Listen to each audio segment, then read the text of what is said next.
Good morning, it's Olha Tamanova, and I want to thank everybody who joined us in Media Center of Ukraine Forum. It's year 9 of the war, and it's the day 258 of the full-scale invasion of the Russian aggressor in our land. And I want to thank the representatives of all mass media who tell the world the truth about our heroic resistance. In brief, the schedule of our events for today. At 12 o'clock, we will have Vitaly Kim joining us online. He's the head of the military governor of Mykolaiv region. We'll talk about the situation in the Mykolaiv region. And at 12:30, we will have Fedor Venislavsky joining us, People's Deputy of the Parliament of Ukraine. He's the member of the Parliamentary Committee of the National Security, Defense and Intelligence and the representative of the President of Ukraine in the Parliament. And we'll talk about the activity of the committee. Joining us currently is Oleksandr Merezhko, head of the Parliamentary Committee on Foreign Policy and Interparliamentary Cooperation. Mr. Oleksandr, let's start our conversation with the success of Ukraine in international diplomatic front and what's ahead, what are the challenges we're about to face shortly, please. Good morning, dear colleagues. I would like to start with a few words about the latest events. If we talk about the parliament, we mean the parliamentary diplomacy. We're trying to fight in the interest of Ukraine in the, so to say, interparliamentary dimension. There's a number of shapes. We hold meetings in different formats, including online and personal meetings with the members of the parliaments of different countries, and we are trying to achieve the military and technical and humanitarian support to Ukraine, the sanction pressure on the aggressor to increase. Apart from that, there's a number of delegations in the parliamentary assemblies in PESI, first of all, and I'm the member of this delegation in the Parliamentary Assembly of the European Council, and the biggest achievement, I think, is the resolution on the recognition of Russia as the terroristic regime. It's really the event that provides new opportunities to increase pressure on Russia as the terroristic state and demand, and to us, our allies, our friends in Europe and United States, to treat Russia as the terrorist state with relevant consequences. Thank you. I'm ready to answer any questions. Elections in the United States, we know that it's a very actual question which concerns Ukrainians a lot. What can be the consequences of the elections? Yes, really today, there are certain forecasts. We know that it's a political tradition in the United States. If the president is a Democrat,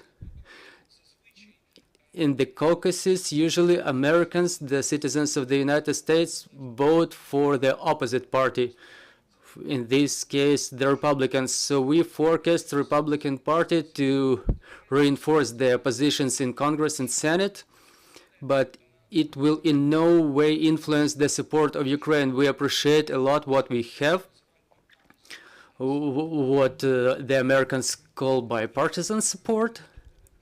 And whoever wins the caucuses, it will not negatively influence the support of Ukraine. On contrary, we expect the support to improve.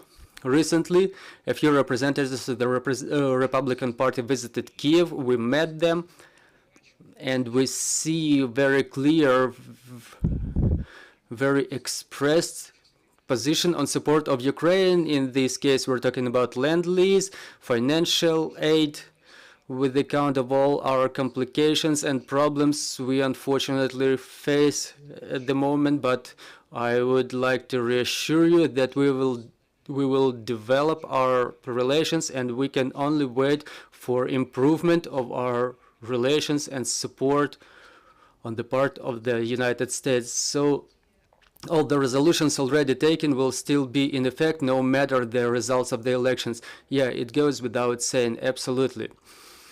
Sometimes, for example, we can hear some single, I would say, even marginal skeptics' voices among the Republicans or even among the Democrats. I want to say that it doesn't have any influence, and on the other hand, these uncareful statements, they cause the wave of agitation in both parties, because the majority of the majority of them are our friends. Let's talk about the support of Russian Federation by Iran. What are the steps that we are taking in the international legal field? We first of all demand the increase in sanction pressure. We know that Iran was recognized as the sponsor of the terrorism, and unfortunately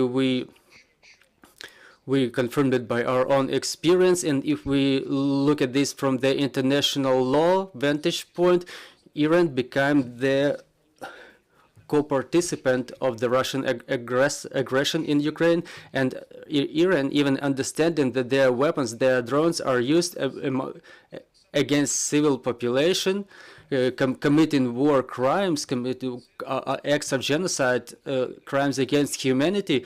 Iran legally is a participant of those crimes committed by Russia. It's a very dangerous situation, and we demand the increase in sanction pressure on Iran. Many sanctions were imposed on Iran earlier, but still there are certain reserves that we can use, and we can demand the increase in the sanction pressure, because our final goal is the total isolation of aggressor, just as in case with Russia. And to achieve this total isolation, we still can use more sanctions. Recently, Iran recognized for the first time the fact of delivery of loitering drones to Russia. Doesn't it say that we already provided necessary evidence that Iranian drones are being used by Russian army? Oh, obviously such evidences exist, and Ukraine is ready to provide this evidence to anybody. Really, Iran acts in a very inconsequent manner, because they denied it first. They denied the fact of transfer of those drones to Russia, and then they changed their rhetorics, which is a sign of dishonest rhetorics, and they started saying that they started providing the drones before the beginning of the full-scale invasion, and in small amounts. But we know that Ukraine on a daily basis shuts down about 10 drones, so they pose a serious problem, and what Iran did is an international crime to be responsible for, that they are liable for. Just as everybody forecasts, if the ballistic missiles arrive to Russia, what are the steps that we are about to take in the international arena? I hope we will be able to stop that, and we have to act ahead of them, and we have to try to use diplomatic ways of approach, along with political and economic pressure, all possible means of influence on Iran's behavior, in order not to make it happen. I hope it will not happen. Dear colleagues, your questions, please. Good morning, ofVerkhovnaRadaCommittee, Olena Litvinenko. Mr. Merezhko, you mentioned recognition of Russia as a terroristic regime by PESI. We already have a call of our parliament to other parliaments of other countries. Do you have signals from these or those countries? And what is the number, if so, of countries who are ready to recognize Russia as a terroristic state? Thank you. The situation is the same as with the provision of military and technical help. There are our close allies, the Baltic countries, Poland, for example, who react things like this immediately, and they support us in the political plane. Some of those countries are ready And some of the parliaments already recognized Russia as a terrorist state. We can dispute the wordings because we actually applied to the democratic word to recognize Russia as a terrorist state, but there is another category, the sponsoring state. But terroristic regime is quite a correct term, is the right term. So we expect all the Baltic countries to do it, Poland, and other countries. We're currently working on that. In fact, when we have online meetings with our colleagues from the parliaments or parliamentary committees of different countries, we insist on the parliaments to do it. Why it's important? Because in that case, the attitude to Russia as to the terrorist state changes, and in that case, it's easier to impose sanctions of them, and it may also influence the issue of freezing and confiscation of Russian assets abroad. We have to punish them economically and politically, and the assets to be confiscated should be transferred to Ukraine and to the victims of Russian aggression in Ukraine.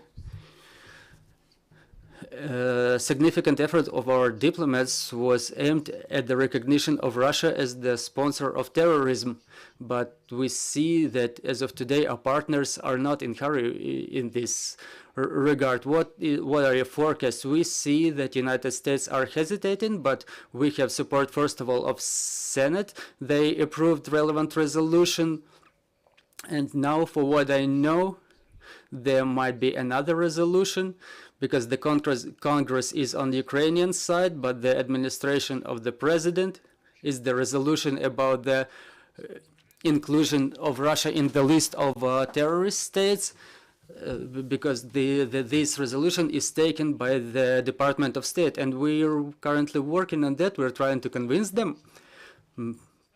Probably, we have to take into account some political factors related to communication of the United States with Russia. Maybe the administration takes all those factors into account. We don't see all of them, but we keep working because we think that this is a very principally important issue. Russia should be completely isolated. The representatives of Russia in international arena should be isolated, and if we manage to do it, the economic and political relations with Russia become toxic, and it's important for isolation of the terrorist state and influence of its behavior. Dear friends, please. Sir, Lorenzo Cremonesi from Corriere della Sera from Italia, Milano.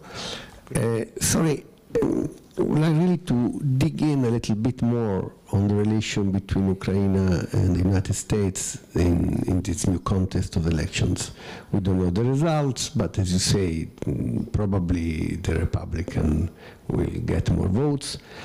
And you were very, as generally is the attitude of the politician here, from Zelensky to Vereshchuk to all the spokesmen, they all say, play down the problem, but we know there is a problem. We know there is a problem. We see, talking with colleagues, Washington Post people, Reuters, friends, NBC, working in Washington will tell you, no, there will be a change. If the Republican will get more power, not now probably, because only in January, February we'll see the effect, but the situation will be changing. There was this member of the Congress, I think, who came here or spoke, I don't remember now, I don't recall his name, who said we will not be ready to give a white check to this idea of supporting at any price Ukraine. We know what is the position of Mr. Trump, his personal relation with Putin.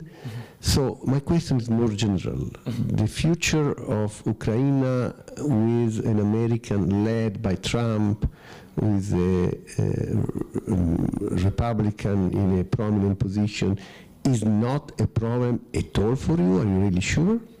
Yeah, well, in English, I can respond in English or in Ukrainian, which... окей. Я не бачу тут проблем. I don't see any problem about that. The thing is that the American foreign policy, the mechanisms of American foreign policy, it forces that in relation of Ukraine there is a systematic policy being conducted for a very long time. Is the issue of the national interests of the United States, since it's the issue of world security, is the issue of support of the world order, the international world order. So the influence of the personality on the general policy doesn't weigh so much. So whoever is in power in the United States, the policy will not change, and I don't see any problems in this regard. But we have to work with the specific people. We maintain good contacts with the representatives of the Democratic Party and with the representatives of the Republican Party as well. I can give you examples of the congressmen and senators we communicate with, and they belong to different parties, like Marcy Kaptur, for example. She belongs to the Democrats. Bob Menendez, who is the head of committee for international relations, he's Democrat too. Marco Rubio is a Republican, for example. But all those people, they are very reliable friends of Ukraine, and we don't have any problems with them. On contrary, they understand the necessity to support Ukraine for the world and for Ukraine and for United States as well. So whoever is the president in future, it's difficult to say, because democracy is, this is how democracy is different from authoritarianism, because it's unforeseeable. We don't have a 100% forecast of who becomes president, but it will not influence the United States policy in regard to Ukraine, because the United States interest and world order interests are behind that. Thank you, friends. Any more questions?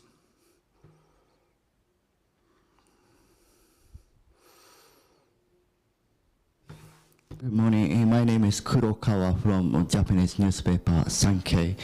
How do you see the recent report about Biden administration recommended to Mr. Zelensky to have a contact with Russian regime? Okay, yeah. Yes, I read about that. There was an article on Washington Post about that, but again, it's unconfirmed information, first of all. It's unofficial information, and it's not easy to comment the things like those, which are at the level of rumors. But there was a formal statement by the President of the United States that it's the sovereign business of Ukraine either to have dialogue or not to have dialogue, and when to have it. And it's our right. And the president, in a very strict and clear way, stated recently what are the conditions. There are 5 conditions, including punishment of the war criminals, reestablishment of international borders of Ukraine, reparations. So there is a very clear position that that the United States support and respect, and all other countries as well. Thank you very much for your answers. Any more questions, friends? No more questions. Thank you. We had Oleksandr Merezhko with us, the head of Parliamentary Committee for Foreign Policy and Interparliamentary Cooperation. Thank you for staying with us. I will remind you our next briefing is at 12 o'clock. We will have Vitaly Kim joining us, and we will talk about the situation in Mykolaiv region. Bear with us.